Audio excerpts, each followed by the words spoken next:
Fala aí, meus amigos, estamos de volta aqui à nossa abordagem, tá? E eu quero dar sequência então ao nosso papo para a gente não perder a linha de raciocínio aqui do que a gente vinha falando na aula anterior, tá bom? Olha só, vem aqui na tela comigo, rapidão. A gente falava então dos níveis de linguagem, tá? Quero tratar com vocês aqui agora, dando sequência, tá? A questão de semântica vocabular, beleza? Para que você perceba que eu posso utilizar de termos que são sinônimos, tá? Ou antônimos, beleza? E eu tenho que perceber de que maneira que isso aqui pode aparecer nas minhas questões de prova ali da parte de texto, perfeito? A sinonímia, o que que ela é, gente? Olha só, é eu perceber, é eu ter propriedade vocabular, tá? Tudo isso aqui, ó, a parte de semântica vocabular, ela aparece nas questões de prova para medir o seu nível, a sua bagagem, a sua base de propriedade vocabular, tá? Isso aqui aparece em questões de reescritura, tá? Por isso que eu coloquei isso aqui na sequência dessas nossas aulinhas sobre reescritura. Você já entendeu quais são os mecanismos que eu posso utilizar para reescrever uma determinada mensagem, perfeito? Massa, tá? Eu sei que eu posso substituir palavras, eu posso inverter os termos da oração, posso fazer uma transposição da voz ativa para passiva, posso fazer uma transposição de discursos e por aí vai. Perfeito? Legal. Tá? Só que aí, muitas vezes a banca ela me apresenta uma questão de reescritura em que ela muda uma determinada palavra ali, né, para tentar te pegar na parte vocabular da coisa. E para isso, ela pode utilizar um recurso de sinonímia ou de antonímia. Tá? O sinônimo aqui, gente, é uma palavra que possui um significado semelhante. Então aqui, ó, sinonímia significa termos que são semelhantes, tá? Semelhantes semanticamente, né? Então, em relação ao sentido, né? Semelhantes em sentido. E a antonímia são termos, tá? Que apresentam significados opostos, né? Opostos, tá? Termos que são opostos em sentido. Aí eu vou apresentar alguns exemplos aqui, tá? Opostos em sentido. Legal, né? Então coloca aqui, ó. Exemplos de sinônimos, ó. Importante, né? Pode aparecer como significativo, considerável, prestigiado, indispensável, não quer dizer importante, que é fundamental, por aí vai. Necessário, essencial, tudo isso aqui são palavras que são sinônimas, tá? Que eu poderia utilizá-las em determinados contextos aí para evidenciar a mesma ideia, ok? Lá naquele texto que a gente analisou da questão lá do TCU, perceba como a gente vai conseguindo avançar mais lá naquela análise, tá? A banca, na verdade, pegou um texto ali em que a palavra principal de cada parágrafo, ela vinha reproduzida nos outros parágrafos ali, muitas vezes pela utilização de um outro termo sinônimo, tá? Então, desapareceram, aí lá no outro foi extinto, né? Então, são verbos que têm semântica equivalente dentro lá daquele contexto. Perfeito? Tá? E aí, ó, exemplos de palavras que têm sentidos opostos, né? Eu tenho aqui, ó, dedicado, né? Qual que é o oposto? Esse aqui é desinteressado, desapegado, faltoso, desaplicado, relapso, né? Relapso é alguém que, na verdade, é desinteressado, né? Pontual, né? Eu tenho aqui, ó, palavras em sentido oposto aqui, ó. Atrasado, retardado, irresponsável e por aí vai. Tá? A homonímia também tem a ver com essa questão da significação de palavras, tá? Mas aqui, ó, eu tenho palavras, a homonímia diz respeito a palavras que possui sons, tá? Na verdade já está até escrito aqui, ó. São palavras que podem ser representadas, tá? Pelo mesmo som, pela mesma escrita, beleza? E a questão da homonímia, tá? Eu tenho palavras que possuem sentidos diferentes, mas que muitas vezes elas são grafadas da mesma forma, né? Mas que muitas vezes são pronunciadas da mesma forma. Isso aqui também aparece em questões aí em que a banca nos cobra base vocabular. Basicamente é isso. Tudo bem? Perceba a importância, né, de tudo que a gente está estudando aqui, tá? Que só vai fazer sentido prático na hora da prova se você tiver o mínimo de hábito de leitura e essa base técnica para você conseguir ler textos, tá? Porque a ideia do exercício de leitura é que você consiga se expor a formas de organização textual, né, estruturas textuais diferentes, para que a partir dessa exposição, né, a textos diferentes, gêneros variados, tipologias variadas ali, você consiga ir cada vez mais incrementando a sua base vocabular, porque a base vocabular é aquilo que vai te dar, gente, condições de vocês interpretarem de forma mais adequada não só os textos aí nas provas de concursos públicos, mas também os problemas que a gente enfrenta na vida atual. A gente aprende a ler, tá? Não é só para passar em prova de concurso público, tá? A gente aprende a ler porque a leitura de livros, né, é um exercício que a gente tem, é uma academia para o seu raciocínio, para o seu intelecto, para você resolver os problemas práticos aí da vida. Tudo bem? Beleza? Tranquilo? Tamanha é a importância aí da leitura. Tudo bem? Então vamos olhar para isso com um olhar mais além, né, do dia da prova. Perfeito? Porque isso é importante para a nossa vida também. Tá? Então, ó, eu tenho aqui palavras que podem ser escritas, tá, de forma igual ou até mesmo pronunciada. Olha só, palavras homônimas. Né? Rio, curso das águas. Rio do verbo sorrir. Tá? Então eu tenho um verbo conjugado aqui, ó, é a mesma escrita, mesma pronúncia. O caminho no sentido de itinerário, né? Caminho no sentido do verbo caminhar, né? O verbo caminhar conjugado. As palavras homófonas, né? Com o mesmo som, 100, número, né? O numeral 100 e 100, né? Que nesse caso aqui é a preposição. Tudo bem? Senso, olha só, senso com S, senso com C. Mesma pronúncia, mas sentidos completamente diferentes, né? Senso com S significa sentido. Juízo, né, e senso com C tem a ver com levantamento estatístico. Tá? As palavras aqui, ó, homógrafas, homo, igual, né, grafia, né, escrita igual, colher e colher. Né? Então percebam o seguinte, que a gente pronuncia isso aqui da mesma forma, mas o som é diferente. Né? Colher do verbo, né? Colher como verbo e colher como substantivo ali, beleza? Acerto, com C, correção, né? Os dois com C aqui, né? E acerto no sentido do verbo acertar, tá bom? O que mais que a gente tem aqui, ó? A gente tem as paronímias. Gente, se por um lado eu tenho palavras que podem ser pronunciadas da mesma forma ou até mesmo escritas da mesma forma, eu tenho palavras que são parecidas na escrita e até mesmo na pronúncia, mas que são palavras que significam coisas completamente diferentes. E a gente tem que tomar cuidado com isso também. Olha só aqui os exemplos, ó. Comprimento com O e cumprimento com U. Tá? Então, às vezes, isso aqui numa leitura que a gente está ali, né, na hora da prova ali, você está aflito, tem que tomar cuidado com essas casquinhas de banana que muitas vezes a banca coloca ali no meio de uma questão e pela leitura ali, na hora do nervosismo, passa batido mesmo. Tá? Comprimento com O é tamanho, com U é saudação.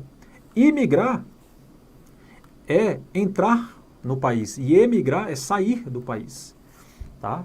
Então é diferente eu falar imigrante e emigrante, beleza? Tem sentidos diferentes, são palavras que são parecidas. Tudo bem? Beleza? Descrição, descrição, tá bom? Completamente diferente, tem que tomar cuidado com isso. Tá? E eu tenho palavras, gente, que elas podem apresentar sentidos diferentes ali, dependendo, tá? Elas podem ter mais de um sentido dependendo do contexto em que elas apareçam. Tá? Então quando eu falo assim, ó, o caixa, a caixa. A caixa, aqui é no sentido do objeto, caixa, né? O caixa, tá? Aqui é no sentido do funcionário que trabalha no caixa. No sentido da profissão, né? Funcionário, né? Cabeça, parte do corpo, né? Se eu falo o cabeça, eu estou falando do líder, tudo bem? Então são palavras que possuem mais de um sentido, a gente chama isso de polissemia. Polissemia vocabular, ok?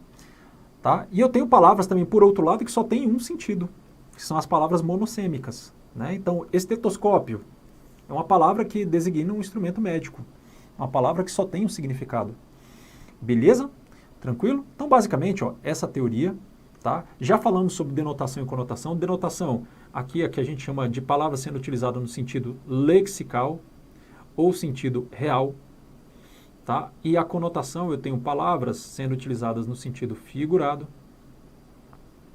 ou até mesmo no sentido contextual, beleza? Só para ficar o registro aí.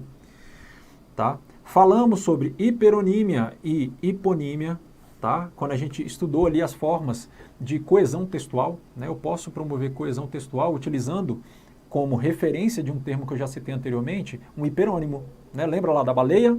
Uma baleia encalhou no litoral de Santa Catarina. Né? Pescadores locais salvaram o animal. O animal é um termo mais genérico, é um hiperônimo. Tá? Pescadores locais salvaram a jubarte, que é uma espécie de baleia. Ali eu tenho um hipônimo. Beleza?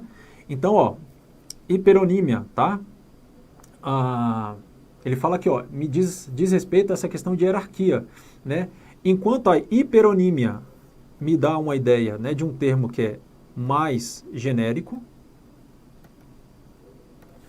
a hiponímia me dá a ideia de um termo mais específico. Beleza? Então, ó, fruta. Fruta é um hiperônimo, é um gênero, é algo mais genérico do que morango. Então, eu sempre posso utilizar um hiperônimo no lugar do referente dele, sem problema algum. Tá? Porque você está sempre fazendo uma designação genérica que abarca qualquer espécie. Show? E o hipônimo, ó, e morango é um hipônimo de fruta. Agora, você tem que tomar cuidado na hora de utilizar hipônimo, né? Porque se você não está utilizando a designação específica correspondente ali ao teu referente, você está cometendo um erro lógico ali naquela informação. Tem que tomar cuidado com isso. Tá? A gente vai voltar a falar sobre isso aqui em algumas questões, tá? É só para ficar o registro aqui dessa teoria. Beleza? Show de bola? E aqui, ó, formas variantes, né? Formas diferentes de eu representar as mesmas palavras. Ó. Posso falar abdômen ou abdômen, bêbado ou bêbedo, sabia disso? Embaralhar ou baralhar, tá? São formas abundantes. Ó, esse infarto e infarto aqui, na verdade, eu tenho 4 formas de utilizar isso aqui, ó. Você pode falar infarto ou enfarte, ou infarto, ou infarte, tá? Beleza? Loiro, ou louro, né? Biscoito, isso aqui tá tudo, gente, no Volpe, tá? Volpe, aliás, aproveita aqui essa parte da aula já para deixar uma dica, tá? Baixa no seu celular aí o Volpe, né? Vocabulário ortográfico da língua portuguesa, ó, Volpe. Isso aqui, gente, é um aplicativo, tá? Em que você consulta se determinada palavra faz parte do vocabulário oficial, né, brasileiro. Tudo bem? Colocou a palavra lá, apareceu, é porque ela está, né, internalizada no nosso léxico, ok? Você colocou alguma palavra lá que ela não apareceu, ela não foi encontrada no Volpe, significa que se você for utilizar essa palavra em um texto, uma redação, alguma coisa, essa palavra ela tem que ser indicada por aspas. Tudo bem? Beleza? Tranquilo? Então tomar cuidado porque algumas palavras aí que são palavras de origem estrangeira, elas já estão internalizadas no nosso léxico. Tudo bem? A palavra marketing, por exemplo, ela já está internalizada. Tudo bem? Então, a gente precisa saber disso aí para a nossa produção textual e também para a nossa análise, né? Porque muitas vezes cai em prova.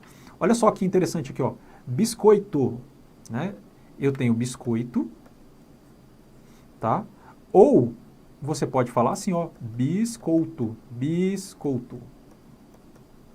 Também, tá? Isso aqui é uma forma arcaica que ainda existe no nosso léxico, tá bom? Tá? Eu posso falar coisa, ou posso falar cousa. Tem um aluno meu de redação que só escreve assim, tá? É uma forma mais arcaica, mas que também é aceita aí pelo Volpe. Tudo bem, pessoal? Tudo isso aqui são formas o quê? Formas abundantes, perfeito? E aí eu quero aproveitar, vamos ver aqui, estamos com um tempinho legal ainda de aula, tá? Para a gente falar sobre 2 coisas basicamente, tá? Quero tratar com vocês aí sobre fatores de textualidade e também a gente já vai fazer um paralelo aqui com a questão das funções de linguagem, beleza? Vamos tentar começar e terminar aqui esse bate-bola ainda nesta aula. Olha só. Então, ó, vou precisar agora que a gente anote um pouquinho. Então, a gente vai analisar agora os chamados fatores de textualidade e eu já quero fazer um paralelo aqui, ó, com as funções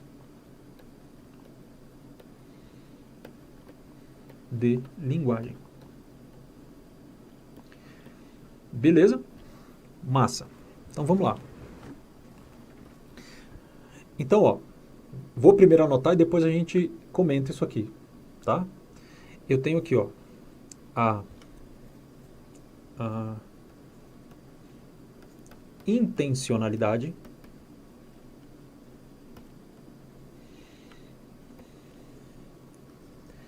Eu tenho a aceitabilidade.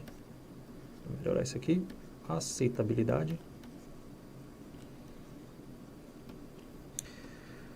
Eu tenho a situacionalidade. Situacionalidade. Tá? Eu tenho a informatividade.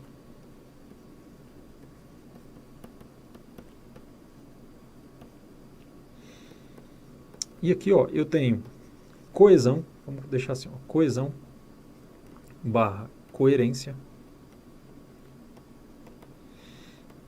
Tá? E só para a gente fechar aqui, eu tenho a intertextualidade.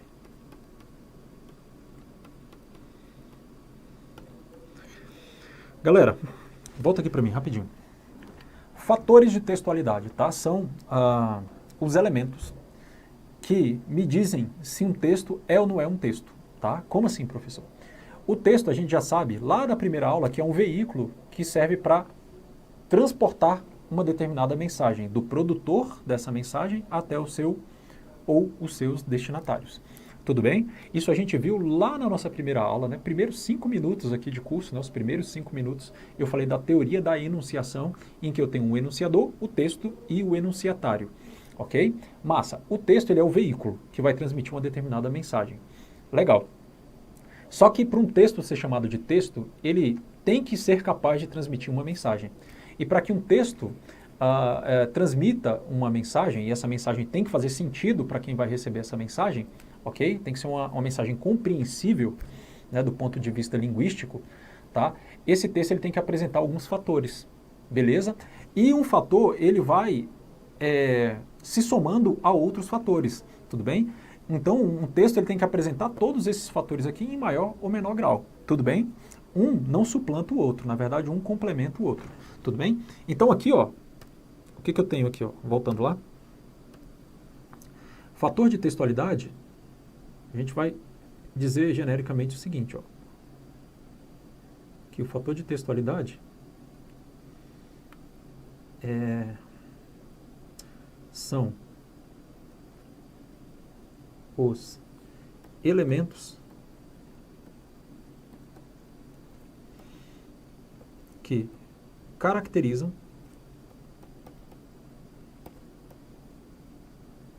um texto. Beleza? Massa. Tá? Dentre esses elementos, eu tenho os seguintes aqui, ó. Então, vamos colocar assim, ó. A intencionalidade tem a ver com a intenção do autor. Todo texto, ele serve a um propósito comunicativo que é estabelecido pelo autor dessa mensagem. Tudo bem? Eu tenho um nível de intenção desse texto aqui. Então, eu vou analisar no texto e vou perceber quais são os recursos linguísticos presentes no texto que vão me revelar, tá, a intenção por trás daquela mensagem ali, tá? Então, isso aqui diz respeito à intenção, ao objetivo comunicativo do autor da mensagem, né? Que é o nosso enunciador. A aceitabilidade já tem a ver com o seu enunciatário, ou seja, quem vai receber essa mensagem. Aqui tem a ver com o nível de abertura,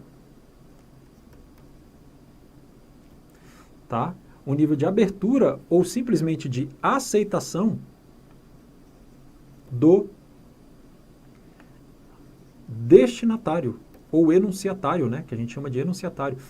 O destinatário da mensagem. Vou colocar aqui embaixo, só para caber. Beleza? A situacionalidade, ela tem a ver com a situação em que determinada mensagem é transmitida. Então, ó, envolve o contexto, tá? Em que surge a necessidade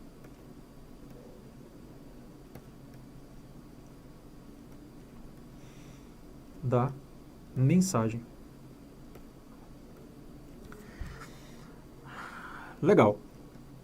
A informatividade, talvez aqui, ó, um dos mais importantes para a gente, contexto de prova, tá? A informatividade tem a ver com o grau, vamos chamar assim, ó, grau de agregação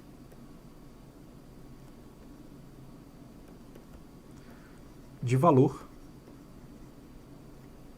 das informações de um texto, das informações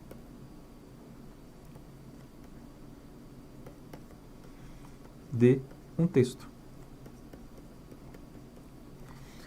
Beleza? Tranquilo? A coesão tem a ver com a questão da organização textual, a gente já viu isso aqui, não vamos nos repetir, tá? Organização textual. A coerência tem a ver com a unidade semântica, unidade de sentido.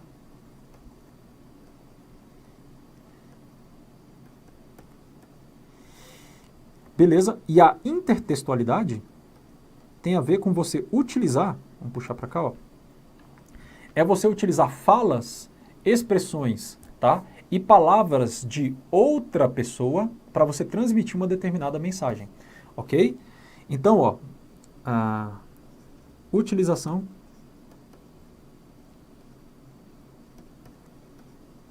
de falas barra expressões alheias. Então, ó, a gente vai fazer uma questão aqui nas próximas aulas que diz o seguinte, ela vai me trazer várias alternativas ali e a banca quer que você aponte uma em que esteja presente uma intertextualidade, tá? Então, aí tem assim, ó,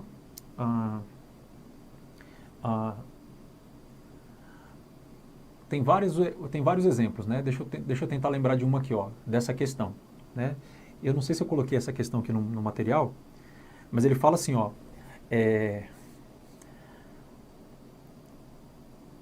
como é que é? Quem tudo quer, não, a justiça tarda, mas não chega. Essa é uma mensagem, né, que tem lá no texto para a gente avaliar. Uma das questões que a gente vai fazer aí nas próximas aulas. A justiça tarda, mas não chega. Esse texto, ele foi construído, essa mensagem foi construída com base em intertextualidade, tá? Porque eu tenho um ditado popular que fala o seguinte, ó, a justiça tarda, mas não falha. Essa é a informação original. Mas eu me apropriei desse ditado popular para eu passar uma determinada mensagem, que a justiça tarda, mas não chega. Perceba que isso aqui é uma estratégia, é um fator de textualidade que eu posso utilizar, dentre outras coisas, e vale a pena a gente já fazer essa conexão aqui, ó. Posso utilizar esse fator de textualidade aqui, ó, dentre outras coisas, para eu aumentar o grau de aceitação da minha mensagem por parte do meu interlocutor, tá? Porque é mais interessante do ponto de vista comunicativo que eu utilize uma referência com a qual o meu destinatário, o meu interlocutor, ele já esteja acostumado, né? Porque quando eu utilizo isso, essa intertextualidade, eu tenho uma aceitação maior da informação que eu estou veiculando ali. Beleza? Por quê? Porque isso parte de uma referência conhecida pelo meu destinatário ali dessa mensagem. Tudo bem? A gente vai perceber como é que isso aqui aparece nas provas, tá? Por hora, o que eu quero que você entenda é o seguinte, que os fatores de textualidade são elementos que caracterizam um texto. São elementos que dizem se um texto é ou não é um texto, ok? E para ser texto, tem que ser capaz de transmitir uma mensagem que seja compreensível pelo meu interlocutor, tá? O grau de informatividade de uma mensagem diz respeito ao nível de informações novas que você consegue aprender por meio do contato com determinado texto ou com determinada mensagem, tudo bem? A ideia é que, por exemplo, pela leitura, você vá aprendendo novas palavras, novos vocabulários, beleza? E que você vá incrementando a sua base vocabular a partir do exercício de leitura. Ou seja, a leitura, ela deve ter um determinado grau de informatividade para que esse processo de transmissão de conhecimentos, né, ou até mesmo de informações, isso faça sentido dentro de um propósito comunicativo, tá?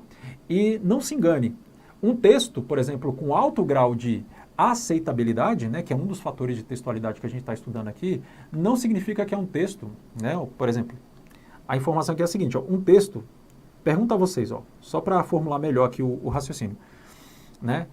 O que é interessante aqui? É você estar sempre aprendendo coisas novas por meio do contato com um determinado texto, né? Ou com uma determinada mensagem. Texto aqui a gente está chamando, tá, como algo abrangente, tá? Uma conversa é um texto, né? Um livro que você lê é um texto, uma placa de trânsito é um texto, beleza? Texto é tudo aquilo que veicula, que transmite uma determinada mensagem. Massa, isso aqui nós já sabemos. Show de bola. Agora, a ideia é que um texto ele parta de um ponto de contato, né? Ou seja, ele vai partir de uma referência que você, que é a pessoa que está recebendo esse texto, você já tenha, para que você consiga ir aprendendo coisas novas nesse texto. Essa aprendizagem de coisas novas tem a ver com um fator de textualidade, que é o grau de informatividade desse texto, ok? Agora, não se engane o seguinte, ó, em relação ao seguinte, um texto com alto grau de informatividade não quer dizer que seja um texto com maior aceitação, tá? Como assim, professor? Isso cai em prova também, beleza? Um texto com alto grau de informatividade não tende a ser um texto muito aceito, porque a ideia é, dentro de um texto, né, que transmite uma mensagem, é que esse texto, ele vá te entregando informações e conhecimentos novos aos poucos, porque senão ele tende a impactar na questão da aceitação dessa mensagem, tá? Então pense você aí, por exemplo, você é uma pessoa do ramo do direito, né? Tem muitos candidatos aí que são, sei lá, são formados em direito ou estão estudando aí em faculdades de direito. Se eu coloco um livro de estatística na sua mão, por exemplo, você vai abrir esse livro e você não vai entender muita coisa, né? Principalmente quem não é muito aí das áreas de exatas, né? O que acontece? O livro de estatística ele tem um grau de informatividade muito grande, porque tem várias informações e conhecimentos que você não tem, por exemplo, você que é do direito. Então, é um material, é um texto com alto grau de informatividade, mas você tende a não aceitar muito essa informação. Diferentemente, tá, de você pegar um material ali, do qual você já tem uma primeira referência e você vai aprendendo coisas novas. Então, dentro da nossa estratégia de comunicação, eu tenho que sempre partir de uma referência que o meu interlocutor tenha, para eu ir acrescentando ali, agregando valor, né, ensinando informações novas ao meu interlocutor. Tudo bem? Isso aqui, gente, é uma engrenagem que faz um texto funcionar, que faz com que um texto transmita uma determinada mensagem. Isso a gente tem que saber para a gente analisar textos e isso a gente também tem que saber para a gente codificar textos ou escrever textos lá na sua prova discursiva. Tudo bem? Beleza? E a garganta está aqui já reclamando, né? Tá? Por outro lado, o que eu tenho aqui? Eu tenho as funções de linguagem, que a gente vai colocar aqui do outro lado, tá? Eu tenho a chamada função referencial. Eu tenho a função chamada de emotiva. Eu tenho a função chamada de conativa. Eu tenho a função chamada de metalinguística. E eu tenho a chamada função poética. Beleza? A função referencial, ela também é chamada de função denotativa. E aqui, ó, está presente naqueles textos em que o foco principal aqui, ó, o enfoque desse texto, ele recai sobre a informação. Aqui o foco desse texto é a informação. Informação. Beleza? O que está em primeiro plano aqui, ó, lá no nosso programa, aqui do curso, você tem lá, a banca te pede para você saber distinguir o que é informação principal, né? A hierarquia das informações entre informação principal e informação de base argumentativa, né? Informação acessória. Beleza? E aí nos textos de função referencial, o que eu tenho ali é um texto de caráter mais informativo. Isso aqui casa, ó, com esse fator de textualidade. Ó, os textos mais referenciais, eles são textos em que eu tenho a presença aqui preponderante do fator de textualidade, que é a informatividade. Beleza? E nesses textos aqui, ó, geralmente, eu tenho... Se eu quero dar o destaque para minha informação aqui, no texto de função denotativa, tá? Aqui eu sei que eu estou diante de textos de caráter mais objetivo, tá? Textos de caráter objetivo, e para isso eu normalmente utilizo construções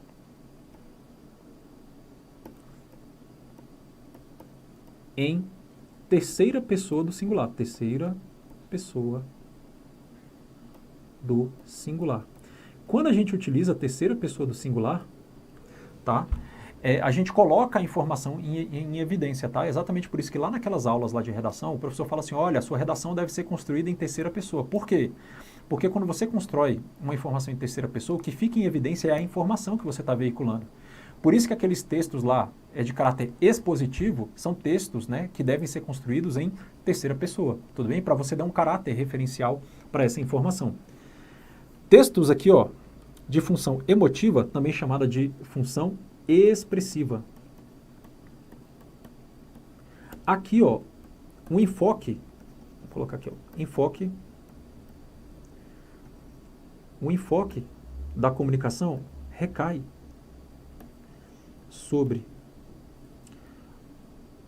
os sentimentos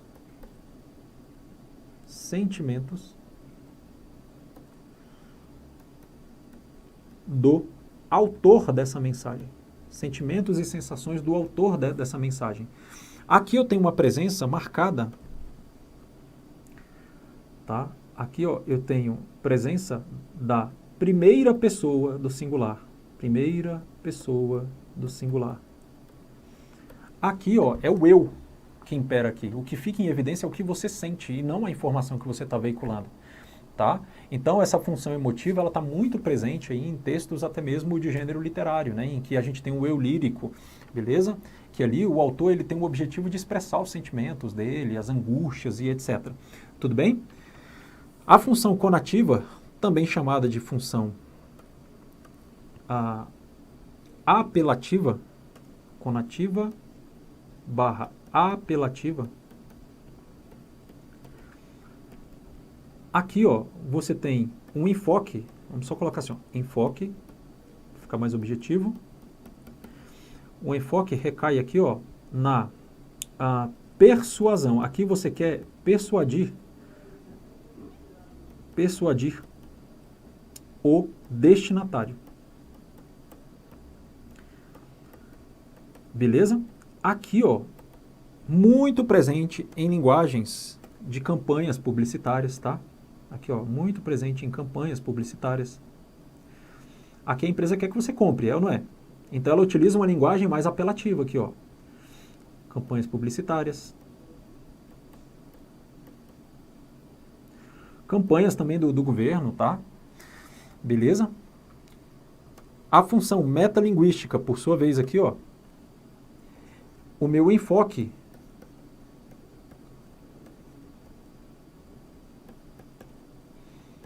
recai sobre o código, né? Recai, enfoque, recai sobre o código. Aqui é quando eu tenho, a gente diz que é o código sendo utilizado, o código explicando o próprio código. Como assim, professor? Galera, uma poesia que foi escrita para explicar o que é a poesia. Isso aqui é uma função metalinguística, ok? Um dicionário que utiliza palavras para te ensinar o significado das palavras. Isso aqui também é função metalinguística. Tudo bem? Beleza? E por fim, a função poética. Na função poética, aqui eu tenho um enfoque, só para a gente encerrar a aula, tá? A gente não se estender muito, ficou um pouquinho longo aqui, né? 5 minutinhos, tá de boa, tá tranquilo. Aqui o enfoque está na forma. Tá aqui, ó. aqui o enfoque está na expressividade dessa informação. Típico aqui de gênero literário, né, linguagens mais poéticas, em que os autores muitas vezes se utilizam de recursos ali de expressão, né, para provocar uma rima, né, para provocar uma quebra de sentido, beleza? Bastante presente aí em poesias mesmo, ok? Em que o autor de um texto ali poético, ele não está preocupado com regras gramaticais, né? Ele está preocupado com o efeito na mensagem que ele quer passar, tudo bem? Então a linguagem poética, o meu enfoque é a expressividade da mensagem. Para isso ele vai utilizar rimas, ele vai utilizar recursos estilísticos aí, né, figuras de linguagem, né, metáforas e por aí vai. Por quê? O objetivo maior de um autor, no caso aqui, né, de textos de linguagem poética, tá, está na mensagem, está em criar um determinado efeito a partir da forma como ele vai produzir essa mensagem. Tudo bem? Beleza? Então, ó, a gente retoma na nossa próxima aula, a gente vai fazer algumas questões disso aqui, tá? Deixa o seu caderninho aqui bonitinho com esses pontos de revisão, porque a partir do momento que a gente for fazendo questões, a gente vai agregando novos conceitos aqui ao nosso estudo, beleza? Fica por aí que a gente se encontra já já. Valeu!